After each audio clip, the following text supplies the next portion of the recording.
예, 오늘 2016년 8월 14일 집중수행 첫날입니다. 저희가 일요일날은 일요일대로 레드 뒷반이라고 하는 방하나 뒷반이라고 하는 부분에 대해서 법문을 하고 있고, 또 이제 조전법륜경도 하고 있는 중간에 다른 종류의 법문이 또 섞이면 조금 혼란이 가지 않을까라는 생각을 해서 그냥 기본적인 위파사나에 대한 이야기들, 어떤 수행에서의 직접적인 이야기들을 좀 할까 하다가 이번에 살레카 수타라는 경이 있습니다. 살레카라는 말은 털어내고 비워내는 것, 버리고 없애고 얇게 하고 옅어지게 하고 적어지게 하는 것. 그래서 청빈하다, 빈곤하다 이런 말에도 쓰고요. 이런 종류의 경이 있는데 이것이 수행을 하는 사람, 수행을 하지 않는 모든 사람에게 조금 도움이 될 만한 부분이 있어서 여기에 대한 이야기를 조금 간단하게 해보려고 합니다. 그래서 왜냐하면 저희가 수행을 하고 있기는 한데, 하고 있기는 하지만 하다가 보면 중간에 가려고 했던 길을 가는 것이 아니라 봐야 될 것들을 보는 것이 아니라 어떤 다른 것들 안에 머무르게 되거나 찾게 되어지는 경우가 있기 때문에 수행하는 저희가 진짜로 버리고 비우고 털어내야 될 것들이 무엇인지 부처님께서 말씀하신 그 얘기를 조금 하면서 이 집중수행 기간에 도움이 될 수 있도록 했으면 합니다. 부처님의 가르침인 불법에 있어서 아피차, 산투티, 살레이카라고 하는 그러한 특별한 미덕들이 있습니다. 아주 중요한 미덕들인데 아피차는 아빠와 이차, 아빠는 적은, 이차 바램이 있다라는 뜻입니다. 그래서 적은 바램이 있는 것, 그래서 어떤 그것이 물질적인 것이건 어떤 따르는 사람이나 명성과 같은 것이건 어떤 것이 되었든 간 그것들에 대해서 적은 바램이 있는 것입니다. 그래서 바라는 것이 많지 않아요. 심지어는 자신이 한 교학 수행이나 견문이 많은 것이나 혹은 자신이 한 특별한 수행에 대해서 그것들을 드러내고 싶고 남들이 알아주기를 바라는 이런 종류의 바람도 적은 것 없는 것을 뜻합니다. 그래서 이렇게 물질적인 부분들뿐만 아니라 정신적인 부분들, 사람들이 바랄 만한 이런 것들에 대한 바람이 적은 것이 첫 번째 부처님 교단에서 중요한 미덕입니다. 두 번째 미덕은 산투티, 만족입니다. 좋은 것이건 좋아지지 않는 것이건 얻어지는 것으로 만족하는 것이 이 산투티라고 하는 만족의 미덕입니다. 세 번째가 방금 이야기한 살레이카라고 하는 미덕인데요. 번뇌를 털어내고 없애고 비우고 버리고 이것이 가벼워지게 옅어지고 얇아지도록 만드는 것이 살레이카라고 하는 미덕입니다. 그래서 번뇌가 점점 사라져서 마음속의 번뇌라는 오염이 점점 없어지도록 하는 수행을 이 살레이카 수행이라고 합니다. 이러한 살레이카 수행에 대해서 부처님께서 설해 두신 부분에 대해서 조금 이야기를 해보려고 합니다. 이 경이 설해진 기본 바탕은 사리부타 존자, 사리불의 동생이신 마하준다라고 하는 아라한 장로가 계셨습니다. 그 장로께서 나똥하느는 팔라사마파티라고 하는 아라한의 과선정에 들어 계세요.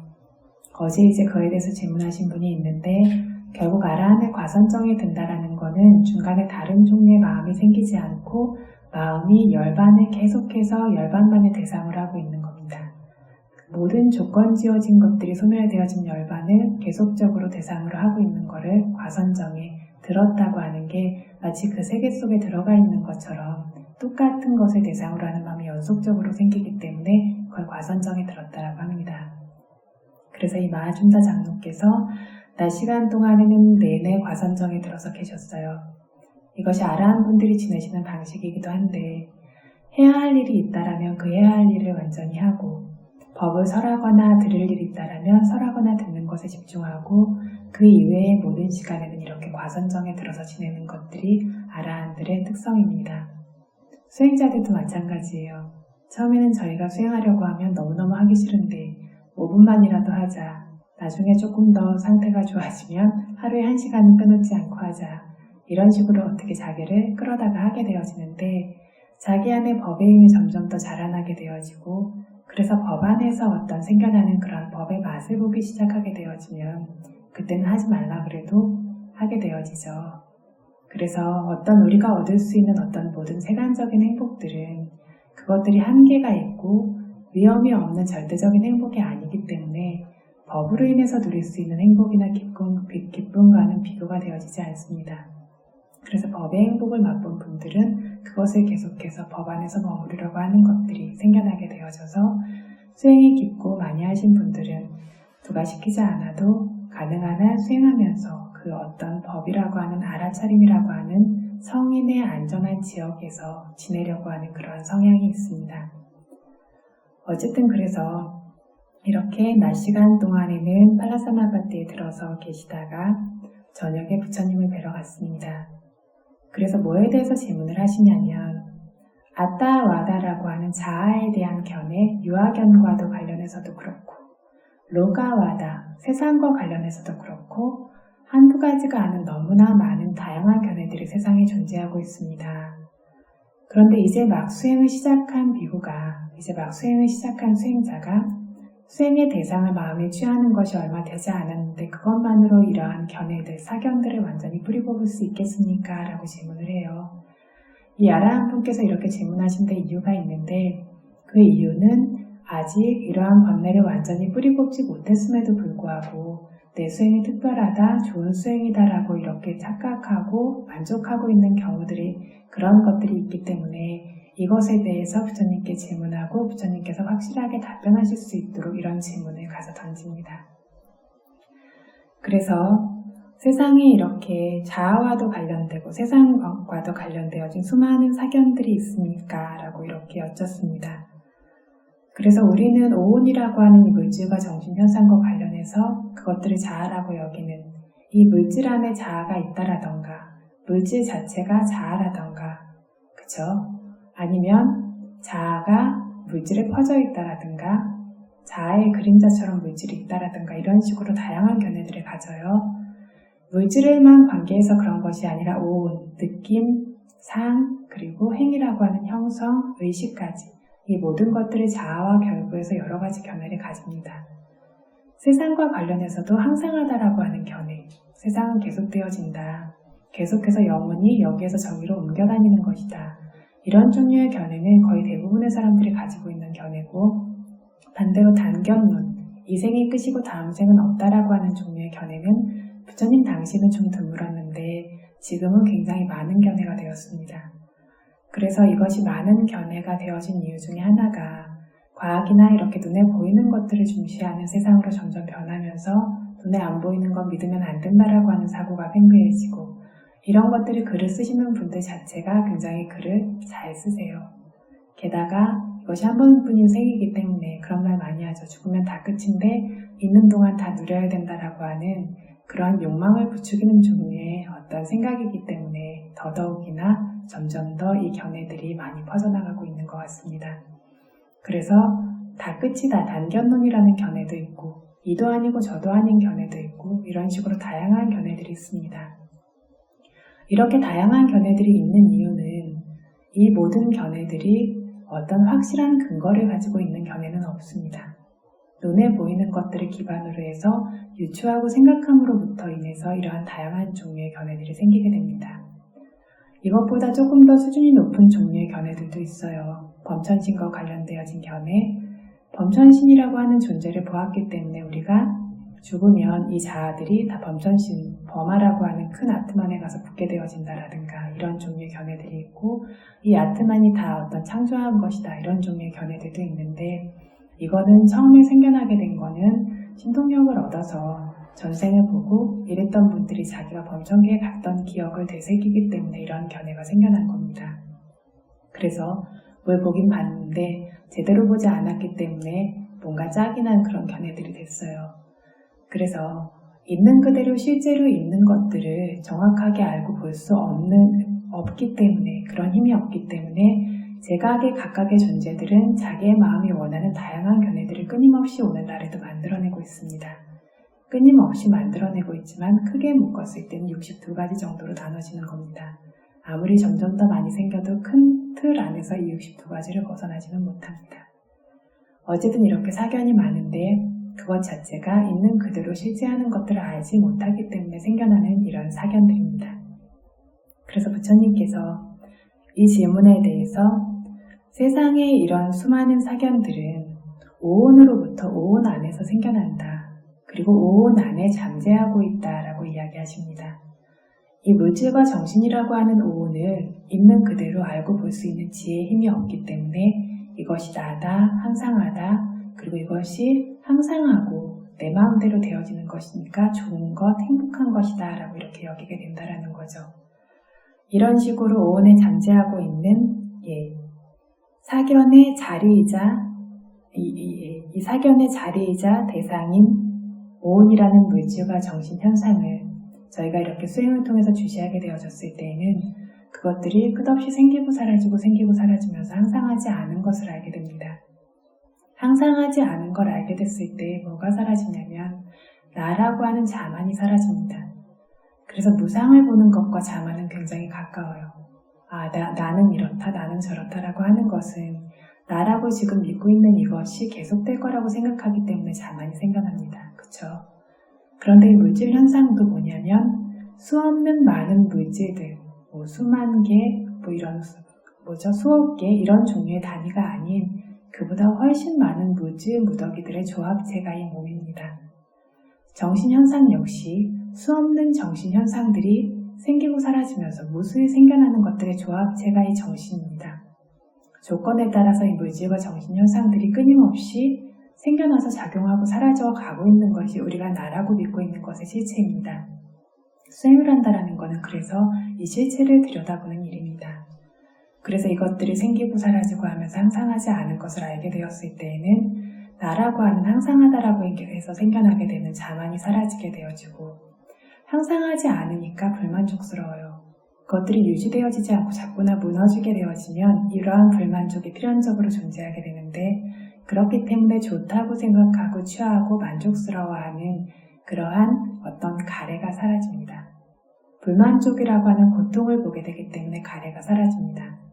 그리고 이렇게 생기고 사라지면서 항상하지 않고 그렇게 자아라고 부를 만한 확고한 어떤 실체가 없다라는 것, 조건에 따라 생멸되고 있는 이러한 조건적인 법들일 뿐이라는 각각의 성품을 지닌 요소들일 뿐이라는 것을 알게 되기 때문에 자아견이라고 하는 그러한 사견이 부활을 보기 때문에 사라지게 됩니다. 그리고 이 딴나, 마나, 디티, 가래, 자만, 그리고 사견이라고 하는 이 세 가지가 바로 삼사라 윤회를 확장시키는 법입니다.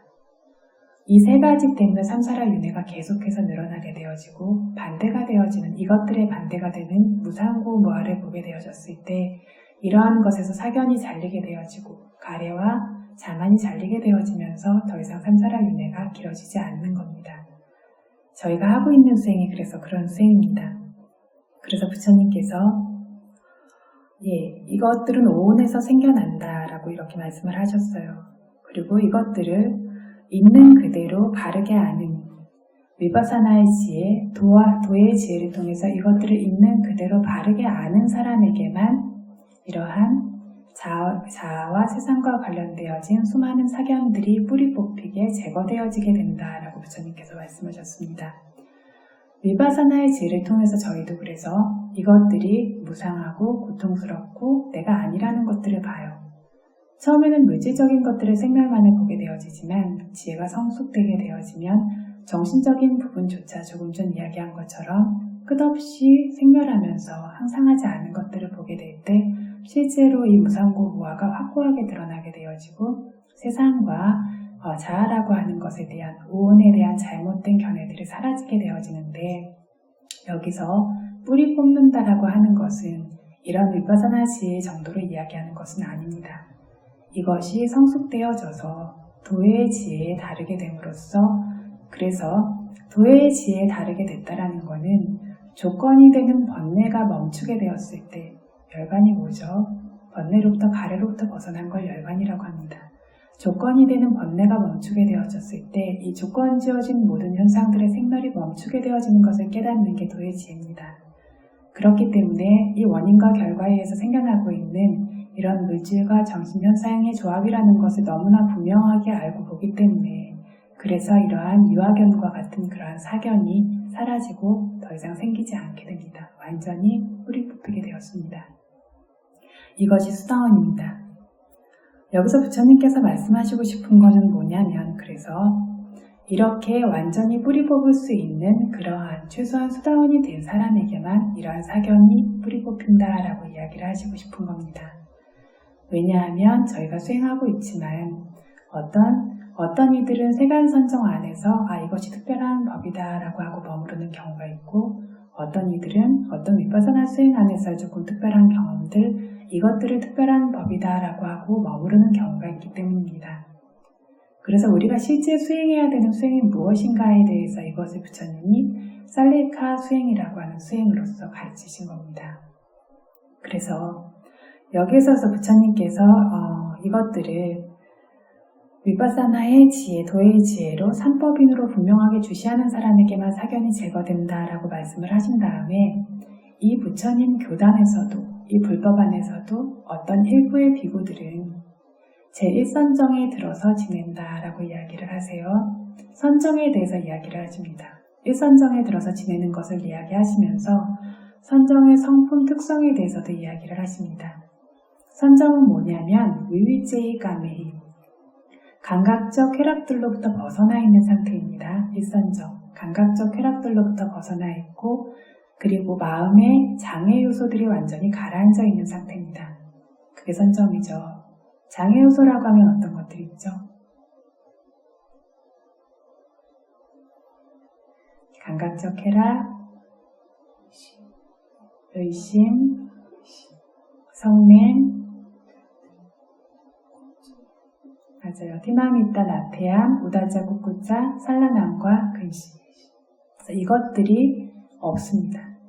그래서 이러한 장애 요소들로부터 벗어나게 되어지고, 그래서 장애 요소들로부터 벗어난 것만 해도 굉장히 좋은데, 이것들이 완전히 가라앉아 있는 상태는 우리가 생각하는 것보다 훨씬 좋은 상태입니다. 근데 이것들이 없기 때문에 생겨나는 삐띠수카, 지극한 만족감, 희열과 행복이 함께하고 있는 것이 일선정입니다.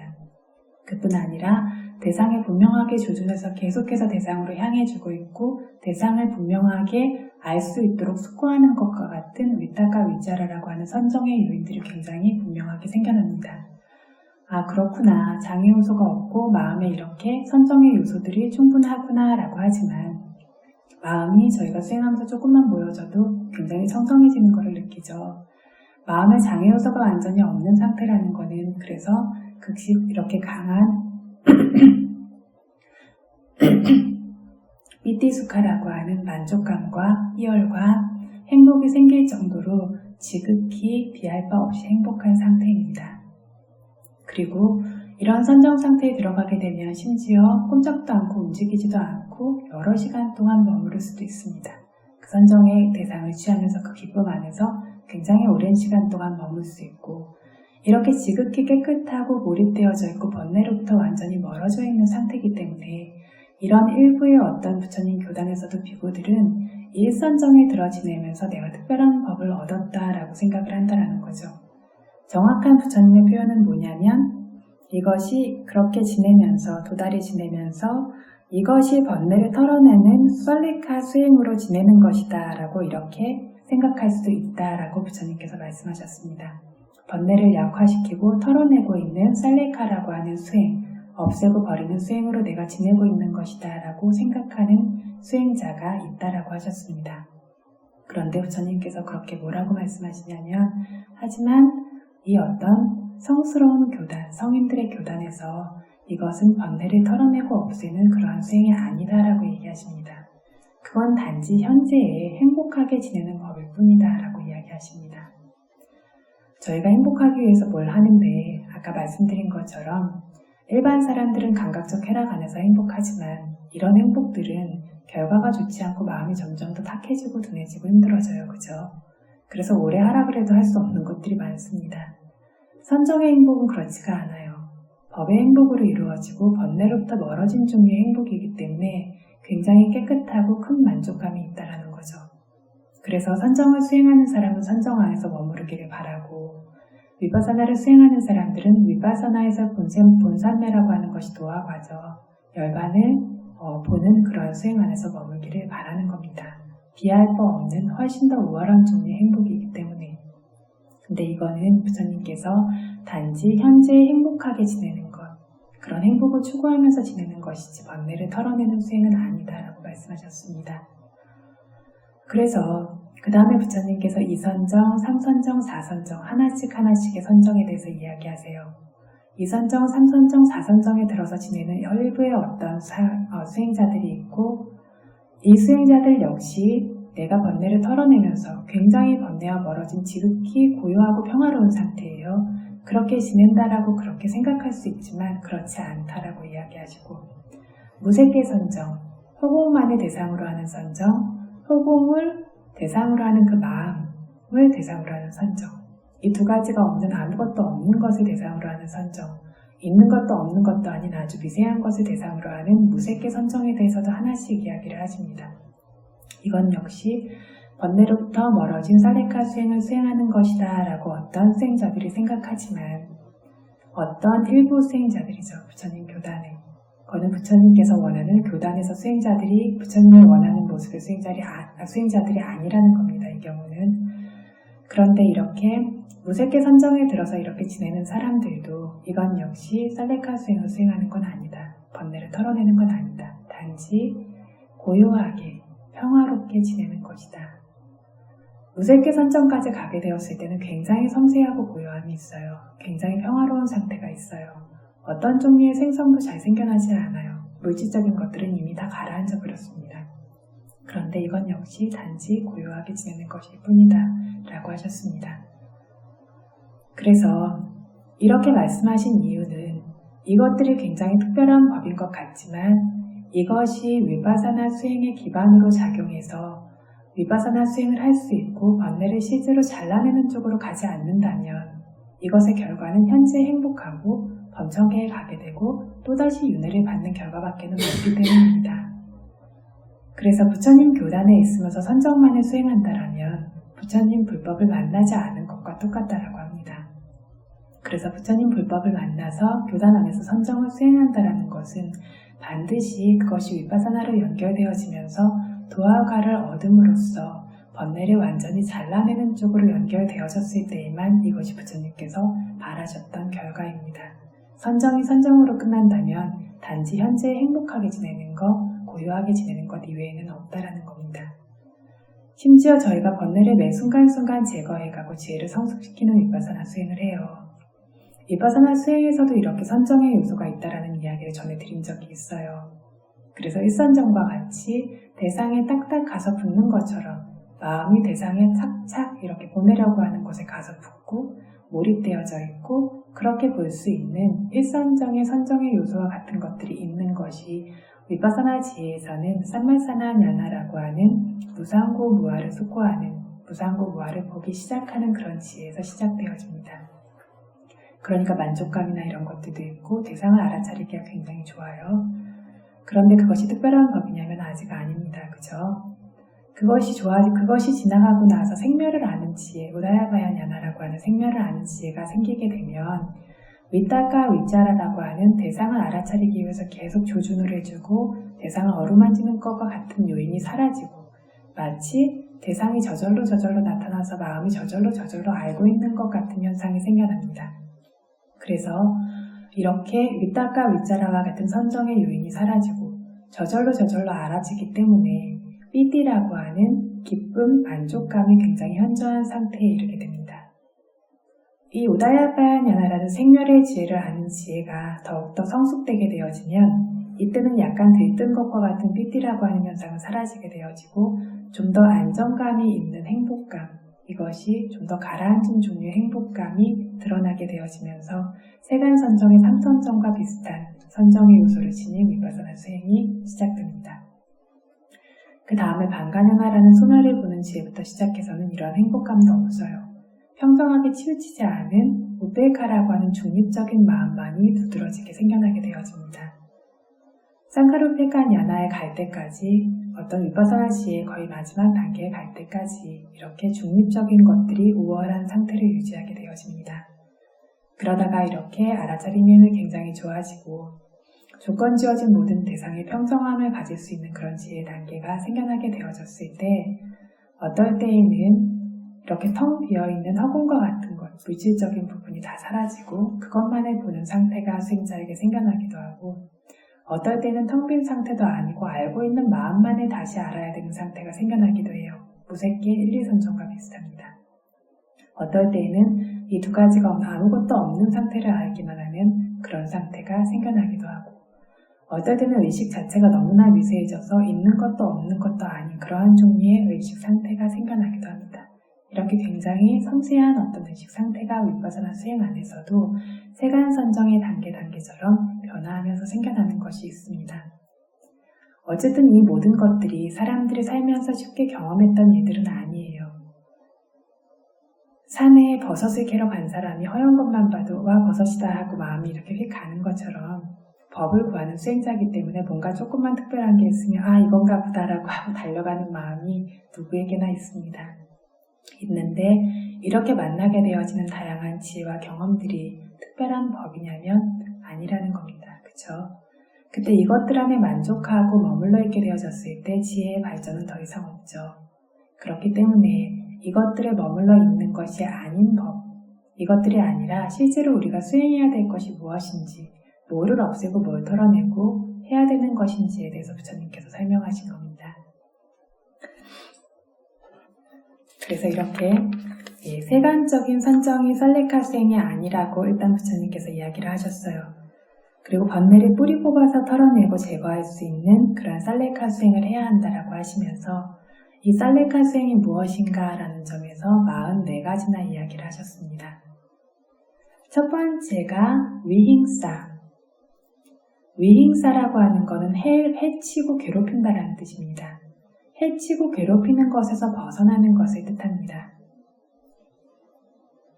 다른 사람들은 타인을 괴롭히고 해치지만 우리는 이렇게 괴롭히고 해치지 않을 것이다 라고 하면서 이런 쌀레카라고 하는 수행을 행해야 할 것이다 라고 말씀하셨습니다. 아까 법문을 시작하면서 이 쌀레카라고 하는 수행은 지금 위파사나를 수행하시는 이런 수행자분들에게 뿐만 아니라 일반적으로 수행하지 않는 세상의 사람들에게도 중요한 법문이라고 했습니다. 그래서 저희가 하는 수행은 이것의 방향성이 부처님 말씀하신 것처럼 이 위행사라고 하는 괴롭히는 번뇌를 뿌리 뽑는 데 있습니다. 그쵸? 뿌리 뽑기 위해서는 괴롭히고자 하는 어떤 해하고자 하는 번뇌를 뿌리 뽑기 위해서는 뭐가 돼야 될까요?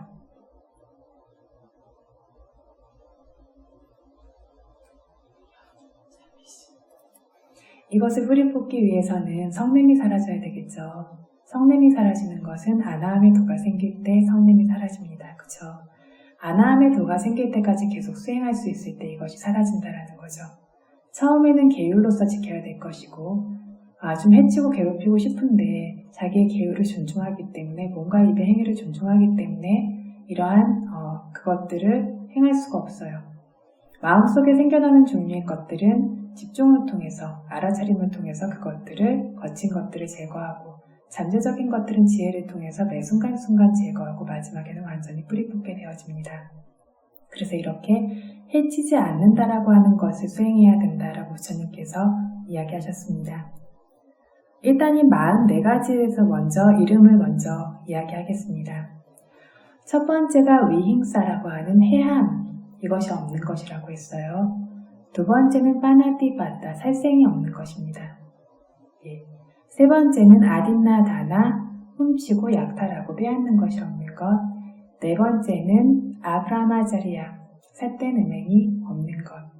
다섯 번째는 무사와다, 거짓말하지 않는 것. 여섯 번째는 삐수나와자, 이간질하지 않는 것. 일곱 번째는 파루사와자, 욕설, 험한 말을 하지 않는 것. 여덟 번째는 삼파발라파, 쓸데없는 말을 하지 않는 것. 아홉 번째는 아비자라고 하는 타인이 소유한 것을 욕심내는 것. 그런 종류의 마음을 일으키지 않는 것. 열 번째는 야바다라고 해서 타인을 해하고자 하는, 죽이거나 이렇게 괴롭히고자 하는 마음을 내지 않는 것. 여기서 이렇게 보시면 첫 번째 위행사를 제외한 2번부터 10번까지 나와 있는 것. 이것들 보면 몸과 입과 마음의 잘못된 행위를 금하는 것을 뜻합니다. 10가지가 있죠. 그래서 11번째가 미차디티 사견입니다. 여기까지 포함해서 2번부터 11번까지가 몸과 입과 마음의 잘못된 행위를 금하는 10가지가 이 안에 포함되어집니다. 12번째는 미차디티, 잘못된 견해라는 사견으로 시작해서 이제는 또 8정도의 요인들이 나와요. 그래서 12번째 미차상카빠라고 하는 잘못된 사유, 13번째 미차와자라고 하는 잘못된 말, 14번째 미차까만다라고 하는 잘못된 행위, 15번째 미차아지와라고 하는 잘못된 생계유지, 16번째 미차와야마라고 하는 잘못된 노력, 그 다음은 17번째는 미차사띠라고 하는 잘못된 새김, 19번째가 미차사마디라고 하는 18번째가 미차사마디라고 하는 잘못된 집중, 19번째가 미차냐나라고 하는 잘못된 지혜, 잘못된 숙고, 그리고 20번째가 미차위무띠라고 하는 잘못된 해탈, 잘못된 벗어남입니다. 21번째, 여기에서부터는 번뇌의 요소들이 나와요. 21번째는 티나미타라고 하는 나태함, 22번째는 우다자라고 하는 산란함, 23번째는 위치기차라고 하는 의심, 24번째 꼬다라고 하는 분노, 25번째 우빠나하라고 하는 원한, 26번째 마카라고 하는 은혜를 배반하는 것, 은혜를 알지 못하는 것, 27번째 빨라사라고 하는 경쟁하는 것, 미덕이 더 높은 사람과 겨루는 것, 28번째 이사 질투, 29번째 마체리아 인색함, 30번째가 사테야라고 하는 위선, 자기에게 없는 미덕이 있는 척하는 것, 31번째가 마야, 자기의 허물을 덮는 것, 허물이 있는데 없는 척하는 것. 좀 전 거는 없는 미덕이 있는 척했어요. 지금은 있는 허물을 없는 척하는 겁니다.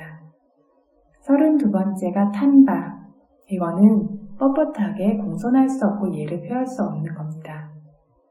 33번째 아띠나나, 마나는 자만인데 아띠는 매우라는 뜻입니다. 매우 자만하고 스스로를 굉장히 과대평가하는 것 뜻합니다. 34번째 두빠짰다, 가르치기 어렵고 말하는 것을 받아들이지 못하는 것. 35번째 빠빠미따따, 좋지 않은 친구를 사귀는 것. 36번째 빠마하다, 선업의 방이라는 것.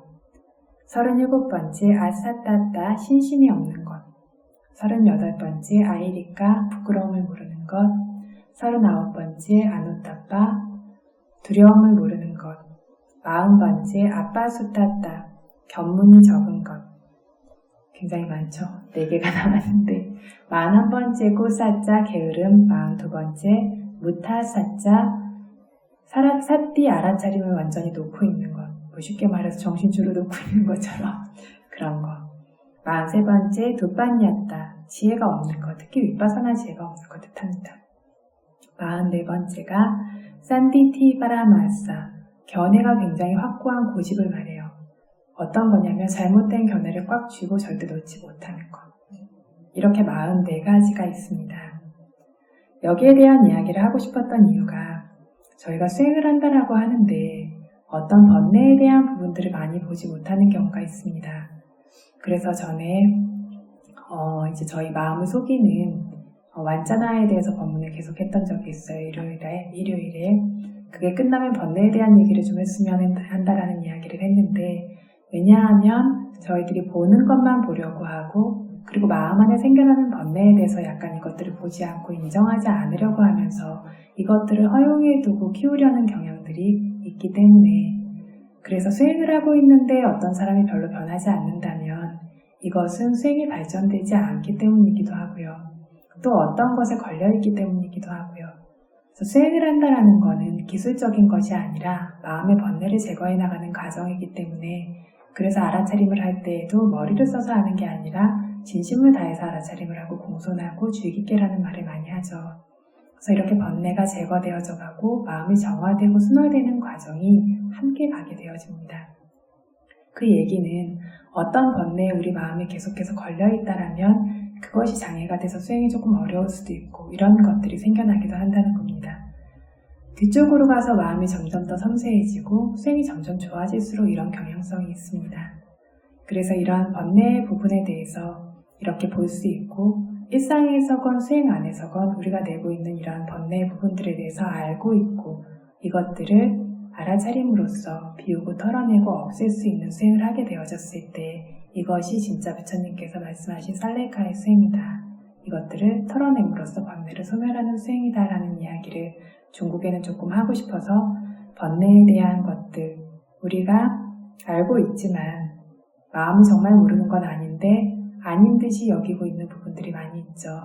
그러면서 마음이 마음을 속이면서 이건 그런 거 아니야 이래서 그런 거야 변명을 하거나 이런 것들에 대해서 한번 조금 생각해 볼 수 있는 시간이 되었으면 그래서 우리 마음을 삶에서건 수행 안에서건 가지고 있는 것들을 있는 그대로 더 진실하게 들여다보고 그것들로부터 정말 자유로워질 수 있는 그래서 진실로 우리가 순화되어지고 청정해지고 고귀하고 행복해질 수 있는 그러한 삶이 되어지기를 바라는 마음에서 저희 수행의 방향성이 반드시 그런 쪽으로 가기를 바라는 마음에서 이것에 대한 이야기를 조금 하려고 했습니다. 그래서 이렇게 44가지나 되어지는데 결국 이거의 반대가 되는 거는 요약하자면 개정의 사막입니다. 그쵸? 개정의 사막이 있을 때 이러한 불선업을 완전히 제거할 수 있고 최소 수다원이 되어지면 이 44가지 중에 미차디티 사견이나 산디티 파라마사 자기의 견해에 대한 어떤 확고한 고집과 같은 것들 위치기차 의심이나 파나티파타로 시작되어지는 계율을 깨는 행위들, 무게를 깨는 행위들과 같은 이러한 종류의 잘못된 번뇌는 완전히 제거되게 되어집니다. 그래서 지금 여기서 아까도 말씀드렸지만 부처님께서 선정은 이러한 살레카 수행이 아니라고 하셨어요. 잠시 멀어지기 위해서 행복한 상태에 있는 겁니다. 심지어 이렇게 고귀하다라고 여겨지는 수준 높은 선정의 법도 이 살레카 수행은 아니라고 하셨습니다. 저희가 수행 이렇게 생각하면 수행에 대해서 뭔가 특별한 그림을 그리는 경우들이 많아요. 아까 말씀드렸듯이 선정이라는 거는 굉장히 몰입된 상태고 그래서 자세조차 하나도 움직이지 않은 상태로 굉장히 오랫동안 이렇게 머무를 수 있는데 계속해서 자세가 움직이고 꿈틀거리고 하면서 내가 선정을 얻었다라고 여기는 경우도 많아요. 이건 다른 이야기이기도 한데 실제로 이런 수행을 하시는 분들을 많이 봤기 때문에 말씀드리는 겁니다. 그래서 심지어 선정이라는 것만 수행해도 그렇게 몸이 완전히 고정되어진 상태로 집중이 좋을 때는 대상을 이렇게 볼 수 있는 그런 힘들이 생겨나게 되어지는데 어떤 수행자들은 바닥에서 구르고 막 들어눕고 그렇게 하는 것이 특별한 법이라고 여기는 경우도 있습니다. 수행이 뭔가 이상한 행동을 하는 것이 특별한 법이라고 여기는 왜 그런 행동을 하셨어요? 라고 하면 자기가 법을 얻은 거를 사람들에게 알리기 위해서 그랬다라고 말씀하시는 분도 있고 한 번은 저희가 이제 법회를 하고 있는데 그 어떤 한 수행자가 갑자기 혀를 이렇게 내밀고 막 헉헉헉거리면서 이렇게 그런 저기를 해서 결국 법당에서 끌려나갔죠. 법문을 듣고 있는 시간인데 왜 그랬냐라고 하니까 이제 그렇게 자기가 얻은 법을 알리기 위해서 그랬다라는 수행자도 있고 그 수행자의 경우에는 한국에서 자기를 가르치는 명상 스승이 텔레파시로 수행을 가르치는 지도법을 보내주는데 그렇게 하라고 해서 한 것이다 라고 이렇게 이야기를 하셨어요. 그런데 이제 이분이 공부했다라고 배웠다는 그 명상 스승이 굉장히 유명한 분이고 그리고 이제 그분의 제자 중에서도 굉장히 어떤 선정력과 그런 것들이 뛰어나서 뭐 신통이 있다라고 그렇게 여겨지는 신통과 비슷한 힘이 있다라고 여겨지는 그러한 분이 계시고 그분에게 이제 지도를 계속 받았고 마음으로 와서 말해주고 이런 얘기도 되게 좋아하세요. 수행자분들이. 저분은 신통력이 있는 스승이기 때문에 마음으로 와서 답을 알려준다. 내가 뭐를 생각하고 있으면 다 아시고 와서 얘기해준다. 이런 얘기 좋아하시는 수행자분들 굉장히 많으세요. 근데 어쨌든 그래서 이제 와서 여기서 수행을 하는데 그분이 계속 텔레파시로 이걸 알려준다라는 거죠. 그래서 법회 시간에 뭐 혀를 뽑고 막 헉헉거리거나 화장실 앞에 가서 들어눕고 굴러다니거나 이런 행동들을 이제 그분이 시켰기 때문에 한 것이다라는 것을 이제 그리고 그 전에도 그분이 내가 마음으로 너를 지도할 수 있다라고 이야기를 하셨고 그런 식으로 지도를 받아왔다라는 이야기를 하셨어요.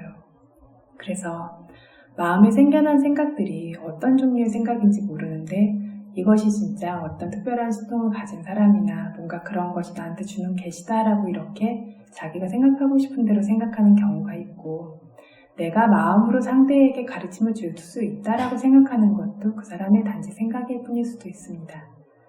그래서 사람들은 뭔가 신기하고 특별하게 여겨지는 거, 저분이 되게 신통력 같은 게 있다더라, 텔레파시로 가르친다더라, 이러면 굉장히 좋아하세요. 근데 그런 것들에 이렇게 현혹되어지는 경향성들이 있는데 그것들이 실제로 그런지 그러한지 그것들에 대해서 좀 분명하게 숙고할 수 있는 힘이 있지 않으면 열심히 한다라고 수행을 하고 있는데 전혀 다른 행동을 하게 되어지는, 그래서 바른 법들을 좀 숙지하고 견해가 분명하게 서는 것들이 굉장히 중요합니다. 그래서 어쨌든 이렇게 선정이나 신통력이나 신기한 현상이나 이런 어떤 것들도 아무것도 중요하지 않다라는 것이 여기서 핵심입니다. 그래서 이것이 실제의 신통력이고 실제로 생겨나는 신기한 현상이라고 할지언정 실제로 번뇌를 멀게 해주는, 번뇌를 가라앉히는 수행이라는 선정이라고 할지언정 이것이 살레카 수행이라고 하는 번뇌를 털어내는 근본적인 수행법은 아니라고 부처님께서 말씀하셨습니다. 우리가 만나게 되는 그것이 어떤 종류의 것들이건 그게 선정이 되었던, 수행 안에서 특별한 경험이 되어졌던 이건 특별한 법이 아니고 우리의 목적지도 아니라는 겁니다. 해야 될 것들은 첫 번째 위행사, 반대는 아행사입니다. 다른 이를 괴롭히는 것을 하지 않아야 됩니다. 그 뒤에 보면 10가지 잘못된 행위를 금하는 것이 나오는데 그 앞에 뜬금없이 위행사를 금하는 것이 나와 있어요. 이걸 맨 처음에 이렇게 설법하신 이유는 수행을 하고 자기 자신의 마음을 선하게 고귀하게 만들어내고 번뇌를 완전히 털어내고자 하는 사람들이 기본적으로 가져야 되는 가장 기본적인 방향성, 기본이 되는 게 이 아행사이기 때문입니다. 그래서 수행자라면 다른 이를 해치지 않고 괴롭히지 않고 힘들지 않게 해야 된다라는 이것을 마음에 항상 지닐 수 있어야 되는 것이 굉장히 중요한 부분입니다. 그래서 첫 번째로 부처님께서 설법하셨습니다. 그래서 아행사, 다른 사람을 괴롭히는 것은 부당합니다. 내가 어떤 아무 이유 없이 괴롭히는 것도 부당하지만 내가 힘들다고 다른 사람을 괴롭히는 것도 부당합니다. 역시 입장을 바꿔서 생각한다면 어느 누구도 이런 것들을 원하지 않습니다. 그쵸? 심지어 내가 누구한테 잘못을 했는데 잘못했다고 그 사람이 나한테 복수하면 그것도 원하지 않아요. 그래서 어떤 종류의 이름을 가졌던 다른 사람을 괴롭히고 힘들게 하는 것들, 그러한 의지를 가지는 것은 바르지 않습니다. 살다 보면 좋은 의도를 가지고 했지만 그것이 다른 사람이 괴로움을 겪게 되는 경우도 있어요. 물론 지혜롭게 그것들을 좀 피할 수 있겠다면 좋겠지만 그러한 경우를 이야기하는 것이 아니라 해하고자 하는 종류의 마음으로 남을 해친다, 괴롭힌다 이러면 굉장히 큰 것 같은데 저희가 일상에서 살면서 내쓰는 마음입니다. 뭔가 내가 기분 나쁜 말을 들으면 상대가 불편할 만한 말을 꼭 이렇게 좀 해줬으면 좋겠고 이런 식으로 저희가 계속 쓰고 사는 마음입니다. 그쵸? 모기가 와서 물으면 죽이지는 못해도 좀 이렇게 놀래켜라도 줬으면 좋겠고 그런 식으로 해하고자 하는 그러한 것들이 계속해서 있습니다. 그런데 이걸 아까 말씀드린 것처럼 계율을 존중해서 그렇게 괴롭히지 않는 것들도 있고 마음의 집중의 힘으로 위파사나 수행의 힘으로 그것들을 번뇌 자체를 가라앉힐 수도 있고 지혜의 힘으로 번뇌 자체를 제거할 수도 있는데 그래서 결과적인 이 목적 자체가 지혜로 이 번뇌를 완전히 털어내는 데까지 가 있어요. 저희가 하고 있는 수행도 그것입니다. 괴롭히지 말아야지 라고 하는 것뿐만이 아니라 이것들을 실제 수행을 통해서 괴롭히고자 하는 의도가 생길 수 없도록 이러한 번뇌가 자리할 자리가 없도록 매 순간에 알아차림합니다. 그래서 우리가 하고 있는 수행의 목적, 알아차림의 목적 자체가 뭐를 채우는 것이 아니라 이러한 번뇌를 비워내고 털어내기 위해서 하는 겁니다. 그래서 이러한 어떤 괴롭히고 싶은 것들이 생겨나지 않을 수 있도록 계속해서 알아차리고 이것들을 단계 털어냅니다.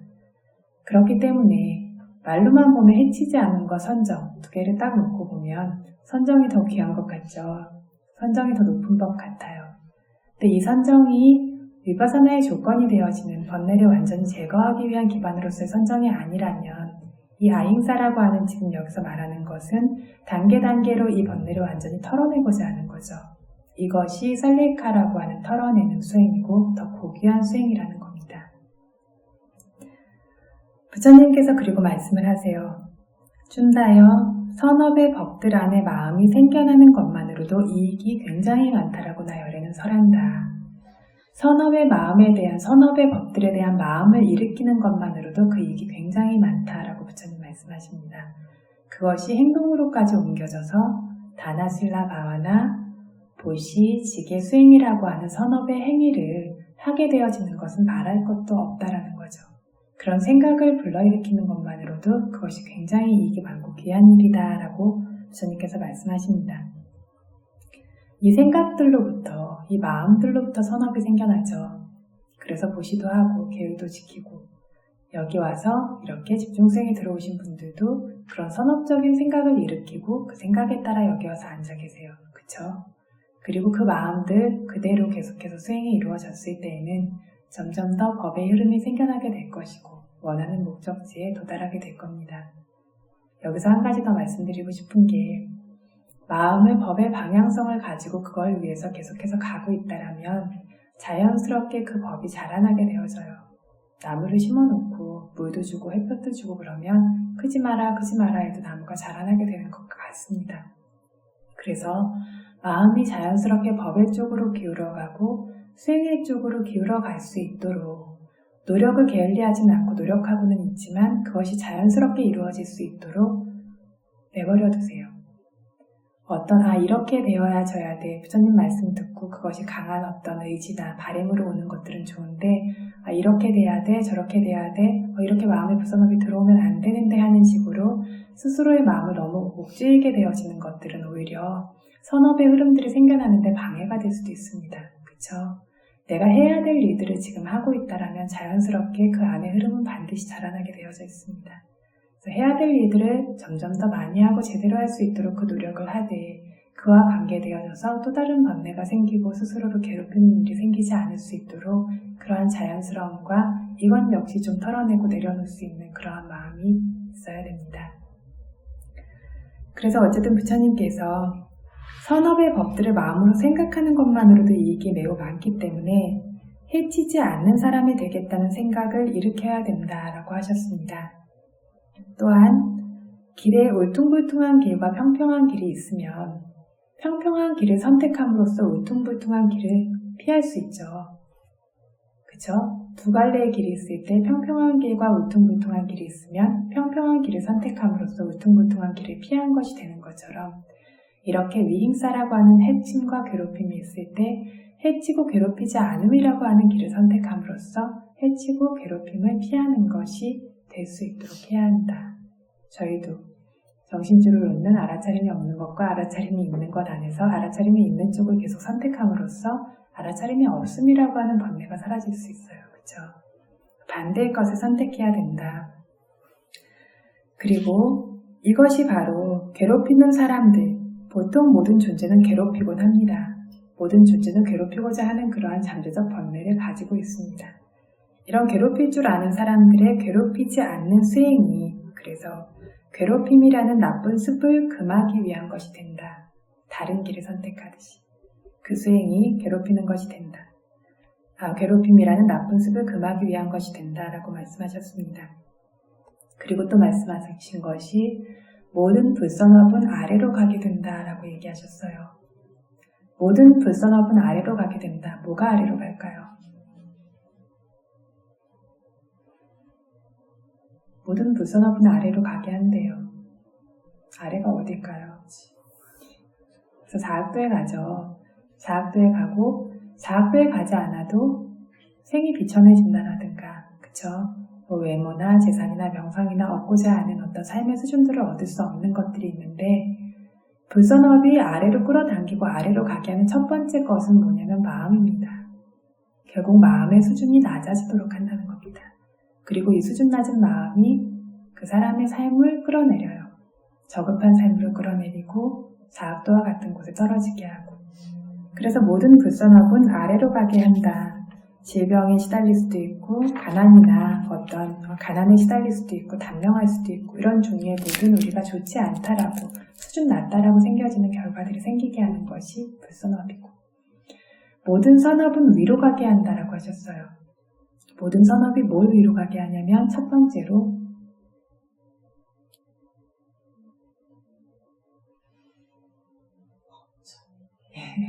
조금 전에 기본적으로 가장 먼저 위로 가게 하는 게 뭘까요? 마음입니다. 마음이고 그게 사람의 수준을 끌어올립니다. 그래서 모든 선업은 사람의 마음을 올라가게 만들고 수준 높게 만들고 그래서 사람의 수준이 높아지게 하고 며칠 전에 이제 여기 계신 분들하고 얘기를 나누다가 저희가 뭐 자존감에 대한 얘기나 이런 얘기들 요즘 많이 해요. 그죠? 예전에는 뭐 자존심이 센 게 이렇게 문제였는데 요즘은 자존감이라는 말로 그게 있는 것을 굉장히 중요시 여기는데 어떤 부모님 때문에 환경 때문에 뭐 사람들 때문에 자존감이 없어졌다 이런 게 아니고 자존감은 주변에서 어떻게 만들어줄 수 있는 게 아니고 자기의 마음의 선업적인 힘들이 강해져서 그 마음의 수준이 높아질 수 있을 때 자기 마음에 대한 그래서 긍지가 있을 때 이런 자존감이 생기는 겁니다. 그래서 어쨌든 수준이 높아지게 마음의 수준이 높아지게 만들고 이 선업들이 그래서 자기를 존중할 수 있게 만들어줘요. 그래서 지금 말씀하신 것처럼 인간계에 태어나도 이런 선업의 결과로 이 생 아니라 다음 생이라면 물론 이 생 안에서도 변화가 생깁니다. 이 선업의 결과로 오래 살기도 하고 아름답기도 하고 어떤 지위가 높다라든가 고귀한 가문에서 태어난다라든가 이런 사람들이 원하는 높은 수준의 법들을 얻을 수 있고 단계의 어떤 천상계 더 높은 천상계에 갈 수도 있을 뿐만 아니라 단계의 더 높은 범천계에 태어날 수 있게 해주는 것도 이 단계의 선업입니다. 그보다 더 수다원이 되게도 만들고 사당, 아나, 마라 혹은 벽집을 붙다가 될 수 있게까지 만드는 것이 이 선업입니다. 그래서 이 선업의 법들이 우리 마음의 수준을 끌어올리고 그 사람의 삶을, 윤회 전체를 끌어올릴 수 있는 것이다 라고 말씀하신 겁니다. 이처럼 모든 선업은 위로 가게 하는데 원래 괴롭히는 성품을 가진 사람의 괴롭히지 않는 것을 수행하는 것이 위로 가기 위한 것, 윗수준으로 올라가기 위한 것이다 라고 부처님께서 말씀하셨습니다. 원래 대부분의 많은 사람들이 가지고 있는 괴롭히고 해치는 것을 피하고 그것을 하지 않는 것이 수준 높게 만드는 법이다 라고 하신 겁니다. 기름이 들어있는 병을 물속에서 깨면 기름은 위로 뜨고 무거운 병은 아래로 가라앉게 되어집니다. 이게 바로 선업과 불선업의 성품과 같습니다. 선업과 불선업이 그냥 섞여 있고 눈에 드러나지 않는 것 같지만 이렇게 가벼운 기름은 위로 뜨고 무거운 병은 가라앉는 것처럼 선업은 그 결과로 반드시 위로 끌어올려주는 성품이 있고 불선업은 반드시 끌어내리는 성품이 있다는 것.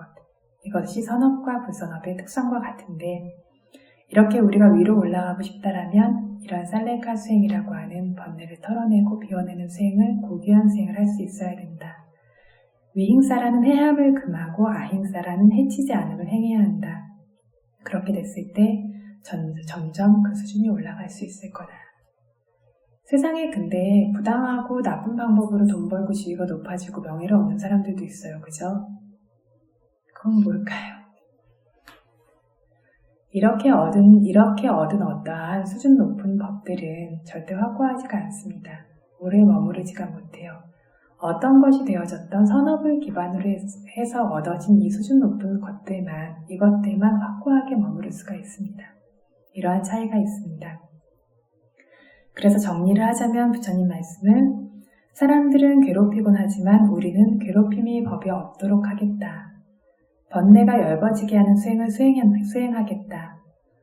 괴롭힘이 없도록 하겠다는 이런 종류의 마음이 생겨나도록 하겠다. 괴롭히지 않음의 길을 선택함으로써 피하고 금하겠다. 그리고 괴롭히지 않음으로써 수준을 끌어올리겠다라고 이렇게 여겨야 된다라고 법문을 하신 겁니다. 다음으로 부처님께서 쭌다 장로에게 쭌다여 늪에 코까지 빠진 사람에게 그 사람을 구해주겠다라고 하면 이게 말이 되는가? 라고 했을 때 말이 안 된다. 이 사람이 늪에서 벗어나 있는 사람인데 늪에 빠진 사람을 구해주겠다라고 한다면 그거는 말이 될 거다. 라고 말씀을 하세요. 이처럼 자기 자신이 육문이 번뇌로부터 다스려지지 못한 사람들, 어떤 성인의 도화가를 개정회를 완성시킴으로써 얻지 못한 사람들, 번뇌의 불을 완전히 끄지 못한 사람들이 다른 사람들이 그렇게 되어지도록 도울 수 있겠는가라고 했을 때 그렇게 할 수 없다라는 거죠. 오직 나 자신이 다듬어진 사람들, 그리고 오직 나 자신이 어떤 개정의 사막을 통해서 제거해야 될 것들을 제거하고 성인의 도화가를 얻은 사람들, 번뇌의 불을 끈 사람들만이 다른 사람이 다듬어지고 고요해지고 번뇌의 뜨거운 불로부터 벗어날 수 있도록 도와줄 수 있다. 그런데 아주 소수의 이런 경우가 있어요. 본인은 수행을 안 하셨는데 교학만 열심히 하셨는데 바르게 교학을 설하시고 그거를 들은 수행자가 바르게 수행을 해서 수행자가 성인의 도화가를 얻는 경우가 있어요. 이런 경우엔 구해준 거 아니냐, 자기는 수행하지 않았지만 이거는 그분이 구해준 게 아니라 부처님이 구해주신 거죠. 그러다 부처님의 말씀을 바르게 공부하고 옮겼기 때문에. 그런데 어쨌든 스스로가 그래서 다듬어지지 않았다면, 그리고 이것도 방금 말씀드렸듯이 소수라고 했습니다. 극소수. 그래서 스스로가 다듬어지지 않았다면 다른 사람이 다듬어질 수 있도록 할 수 없다라고 부처님께서 말씀하십니다. 그래서 늪에 빠진 사람이 서로 구할 수 없듯이 번뇌의 불이 꺼지지 않은 사람들도 서로를 번뇌의 불을 꺼줄 수 없듯이 청정하지 않은 번뇌끼리도 서로 청정하게 할 수 없다라는 말씀을 하십니다. 이것이 핵심입니다. 그래서 오염물을 오염물로 씻을 수가 없습니다. 오염물은 깨끗한 걸로 씻어야 합니다. 그래서 뜨거운 번뇌끼리 서로 불이 불을 끄듯이 꺼지게 할 수도 없습니다. 그래서 해침이라고 하는 불선업을 내 안의 것이든 타인 안의 것이건 해친다라고 하는 법으로는, 불선업의 법으로는 절대 제거하지 못합니다. 이것을 하지 않음으로써, 해치지 않음의 길을 선택함으로써 청정한 선업으로서만 이것들을 정화할 수 있습니다. 그래서 모든 불선업은 평화롭고 서늘하고 청정한 선업의 서늘한 물로서만 그 불을 끌 수 있습니다. 그래서 춘다여 이 예에서처럼 괴롭히는 이, 즉 괴롭힘이라는 번뇌가 완전히 아직 제거되지 않은 사람의 괴롭히지 않는 수행이 괴롭힘이라고 하는 번뇌가 완전히 소멸되기 위한 것이 되어진다. 이것이 없도록 계속해서 일상을 살 때, 알아차림이 약할 때에도 그것들이 사라질 수 있도록 우리가 계속 노력해야 되고, 알아차림을 수행을 하고 있을 때는 끊임없이 주시함을 통해서 이러한 번뇌가 들어오지 않을 수 있도록 노력해야 되고, 종국에는 완전히 이것을 뿌리 뽑을 수 있도록 하는 것. 그래서 이렇게 괴롭히지 않음을 선택하는 이 수행이 괴롭힘이라는 번뇌의 위험을 완전히 소멸하기 위한 것이 된다. 이것이 첫 번째 살레카라고 하는 비우고 털어내는 수행이다라고 부처님께서 말씀하신 겁니다. 괴롭히는 사람의 어떤 허물은, 그렇게 남을 괴롭히고 해치기 잘하는 사람들은 병이나 어떤 통증이나 이런 것들이 많다라고 해요. 그렇지 않고 남을 해하지 않는 사람들은 반대로 굉장히 건강한 이익을 얻는다라고 합니다. 마하시사야도께서 예전에 한 보살님을 보신 적이 있대요. 경전에 나와 있는 건 너무 먼 이야기니까 이제 내버려두도록 하고, 이 보살님이 50살이 넘으시고 60이 다 되셨는데 수행처에 와서 거기 마하시사야도께서 수행하신 절이 말라리아가 굉장히 많은 지역인데 거기 수행처에 가서 2, 3개월 되면 다 열이 나요. 말라리아에 걸리고. 이분은 1년 내내 계셔도 열 같은 것도 없고 너무나 건강하게 계속 사시고, 그렇게 나이가 60이 거의 다 되셨는데 그때까지 한 번도 콧물을 흘리거나 한 적도 없었다라고, 머리가 아프거나 한 적도 없고, 소화제 하나를 한 번 먹어본 적이 없었고, 몸이 불편한 게 뭔지를 모르는 정도로 그렇게 신기할 정도로 건강한 분을 만나봤다라고 합니다. 이런 것들이 이제 남을 괴롭히지 않는 결과, 모든 어떤 것들은 그것과 일치하는 결과를 받게 되어지기 때문에 그렇게 괴롭히지 않음을 선택함으로써 본인이 건강하다라고 하는 결과를 받게 되는 그러한 어떤 원인과 결과에 대해서도 경전에 이야기하고 있습니다. 두 번째는 빠나띠바다라고 했어요. 살생하는 것으로부터 피하는 것. 살생을 하는데 모기가 나를 물어서 개미 때문에 귀찮아서 이런 식으로 성냄 때문에 살생하는 경우도 있고, 극단적인 탐욕으로 내가 먹기 위해서 개나 돼지나 아니면 한국에서는 회 같은 거 많이 먹죠. 그런 것들을 잡는 경우도 있고, 이런 것들을 대부분의 많은 사람들이 하고 있는데, 다른 사람들이 이런 존재들의 생명을 잔인하게 죽이지만 우리는 그것을 금하는 사람들이 되는 번뇌가 열거지게 하는 수행을 수행할 것이다. 그런 마음이 생길 거고, 생기도록 하고, 살생을 살생하지 않음을 통해서 피하고 금할 것이다. 살생하지 않는 최선의 방법으로 수준이 올라가도록 노력할 것이다. 살생을 금함이 번뇌의 불을 완전히 끄기 위한 것이다 라고 아까 위임사랑 똑같아요. 이렇게 하나씩 하나씩 확장해서 설명하십니다. 이 살생이라는 것도 그래서 이 계율이 그냥 계율을 지키는 것이 아니라 계율을 지키는 이유는 가장 거친 종류의 번뇌를 제거하기 위해서입니다. 그리고 결과적으로는 계율을 깨게 하는 기본 원인이 되어지는 잠재적인 번뇌까지 제거하기 위해서입니다. 살생을 하는 사람들의 어떤 특성, 그 결과는 수명이 짧다라는 결과가 있어요. 그래서 어떤 존재들은 태어나자마자 죽는 경우도 있고 뱃속에서 죽는 경우도 있고 어떤 아이들은 부모가 전혀 신경 쓰지 않고 내팽개쳐서 키워도 굉장히 건강합니다. 어떤 아이들은 아무리 신경 써도 건강해지지가 않아요.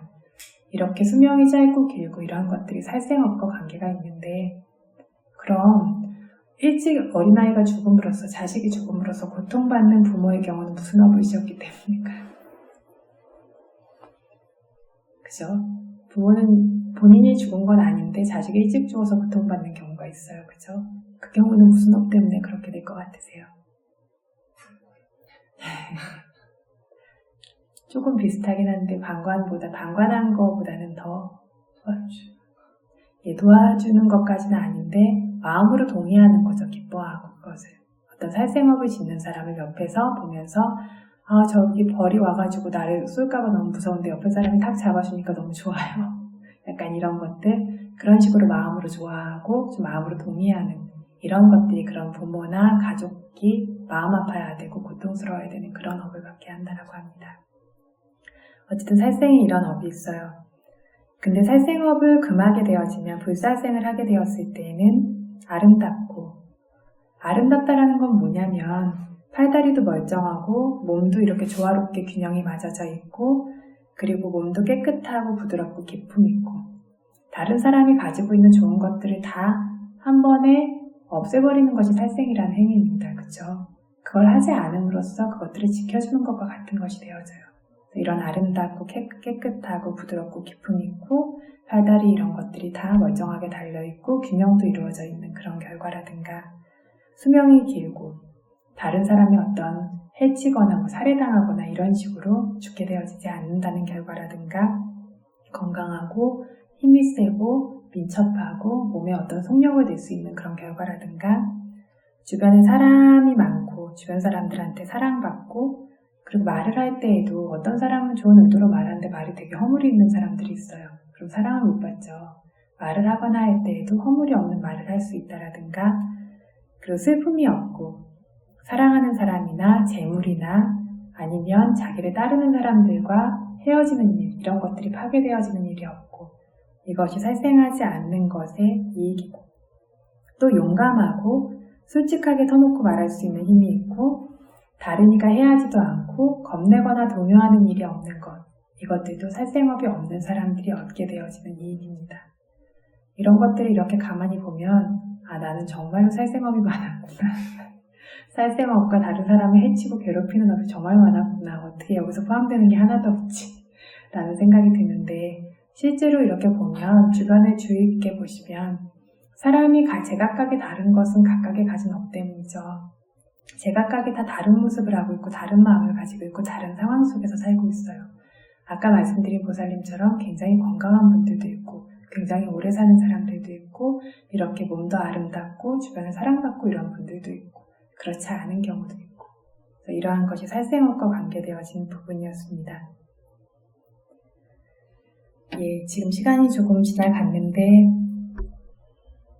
아딘나다나 두 번째 훔치지 않는 것까지만 오늘 이야기를 하고 마치겠습니다. 훔치는 것, 다른 사람 거를 빼앗고 훔치고 약탈하는 거를 아딘나다나라고 하는데 그걸 하지 않는 걸 뜻해요. 훔친다라고 하면 저희가 일반적으로 알고 있는 몰래 이렇게 훔치고 혹은 막 무력을 써서 겁줘서 사람을 위협해서 이렇게 빼앗고 이런 거 말고 뭐가 있을까요? 주지 않는 거, 갖는 거. 제일 많이 하는 거는 장사하고 이러면서 그것들 가치를 속인다라든가 값어치가 없는 걸 값어치가 많은 것인 것처럼 그렇게 속여서 판다라든가 그죠? 이런 식의 것들을 아니면 가짜를 판다라든가 혹은 내야 될 돈이나 줘야 될 돈이 있는데 안 줘요. 그쵸? 뭐 세금을 낸다라든가 입장권을 사야 된다라든가 이런 것들을 안 주고 혹은 남한테 빌렸는데 갚지 않아요. 그죠? 이런 종류의 것들 모두 다 훔치는 과단에 포함되어집니다. 마지막으로 자기가 망가뜨리고 변상하지 않아도 훔친 것과 마찬가지입니다. 그래서 다른 사람의 것을 어떤 재물이나 이런 것들을 이렇게 없어지게 하는 것, 이것이 훔치는 것과 같은 것이기 때문에 상황이 아직 여의치 않아서 빌린 것을 갚지 않을 수 있을 수도 있어요. 근데 마음의 의도나 이런 것들이 그렇게 돼서는 안 된다는 거죠. 이런 종류의 훔치는 것도 있고, 자기 거 아닌데 소송 걸고 이러는 현대에 되게 많죠. 소송 걸어서 이렇게 뺏어오고 이러는 일들, 그러는 것들도 훔치는 것이고, 출가자의 경우에는 소유까지 가지 않아도, 여기 학생분들은 여러 번 들으셨는데, 훔치고자 하는 것에는 요인들이 있는데 마음에 훔치고자 하는 의도도 있고 실제로 그걸 노력하기도 하고 훔치는 행위를 하기도 하고 그 물건 자체가 실제로 내가 소유하지 않은 남의 소유이기도 하고 이런 요건들이 만족되어지면 그걸 훔치는 행위라고 하는데 저 사람 거 이게 탐나서 내가 가져야 되겠다 하고 가져서 이 자리에서 요만큼 털끝만큼이라도 떨어지기만 해도 훔치는 업이 이미 성립된 겁니다. 그 사람이 뭐야 이거 내 거잖아 다시 뺏어가서 제게 안 됐어요. 혹은 누구한테 들켜가지고 다시 줄게 이렇게 아니면 들었다가 다시 스르륵 누가 와서 내려놨어요. 그렇다고 해도 출가자의 경우에는 훔치는 업이 이미 성립된 거죠. 그 업을 이미 지었으니까 성립되었기 때문에 비구의 경우는 비구가 더 이상 아닌 것이 될 정도로 큰 업입니다. 뭐 이렇게 줘야 될 걸 안 주고 이런 거는 나도 주지 않겠다라는 마음을 분명히 갖고 있고 상대도 저 사람한테 못 받겠구나 라고 하는 마음이 양쪽이 같이 성립되는 순간 그때가 훔치는 업이 성립되어지는 거고 재판 같은 경우에는 소송에서 마지막 어떤 결정이 내려나서 그것이 이렇게 소유가 바뀌는 순간 그런 업이 성립되어지는 거고 이런 식으로 훔치는 업이 있습니다.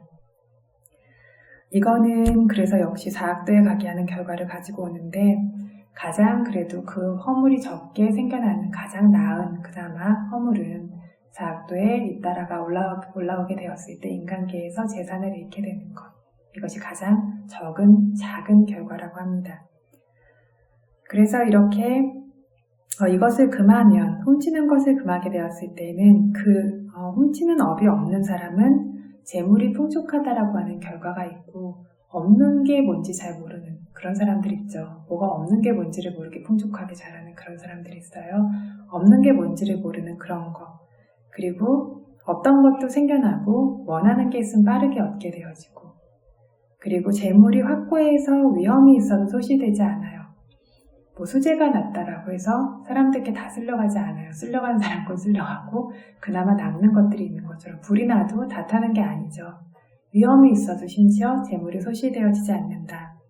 높은 지위에 올라가서 어른이 될 수 있고 위험이나 장애가 없이 평화롭게 지낼 수 있다라고 하는 것이 이익이고 반대, 훔치는 것의 결과는 가난하고 수준이 낮고 아무리 벌어도 아무리 노력해도 가난에서 벗어날 수 없고 재물을 구할 수 없고 이런 종류의 결과들이 있습니다. 근데 이것들을 세상의 대부분의 사람들이 이렇게 행하고 있지만 이것들을 우리는 행하지 않는다. 이것들을 행하지 않고 그것을 행하지 않음으로써 이걸 행한다라고 하는 불선업의 길을 금함으로써 이 번뇌가 이것에 기반이 되어지는 강렬한 욕망이라고 하는 번뇌가 우리 안에서 점점 더 엷어지도록 털어내질 수 있도록 가벼워질 수 있도록 그렇게 수행하고 그를 통해서 우리의 수준을 끌어올려야 된다라고 부처님께서 설하신 겁니다. 오늘은 앞부분에 대한 이야기들을 조금 많이 했고 이제 뒤에 나오는 번뇌에 대한 이야기들은 내일, 모레 이렇게 시간 지나고 화요일날 법문할 수 있을 것 같습니다. 그래서 오늘 법문에서 근데 중요했던 부분은 그겁니다. 처음부터 끝까지 무엇을 만나든 어떤 것들도 우리의 목적지가 아니라 우리가 원하는 것이 아니고 번뇌를 소멸시키는 길이 아니라 실제로 이렇게 몸과 입과 마음의 잘못된 행위들을 금하는 것, 좋지 않은 마음들, 원한심, 은혜를 모르고 이런 모든 것들을 대부분의 사람들이 모두 다 갖고 있는 겁니다. 성인이 아니라면. 이것들을 점점 더 줄어들게 하고 이것들이 털어내지게 하는 그것이 바로 살레카라고 하는 털어내고 비우는 수행이자 저희가 가고자 하는 수행의 길이고 모든 번뇌를 제거하는 길이라는 것. 이것에 대해서 기억하고 그 길을 따라서 번뇌가 점점 넓어지고 완전히 소멸할 수 있는 그런 고귀한 수행자분들이 되시길 바라면서 오늘 법문 마치겠습니다. 사두, 사두. 9 없이 말고 지금 회양하도록 하겠습니다. 그리고 이제 수행은 끝내시고 싶을 때 끝내실 수 있도록 지금 회양하겠습니다. 이단노 분양 아사와카야와한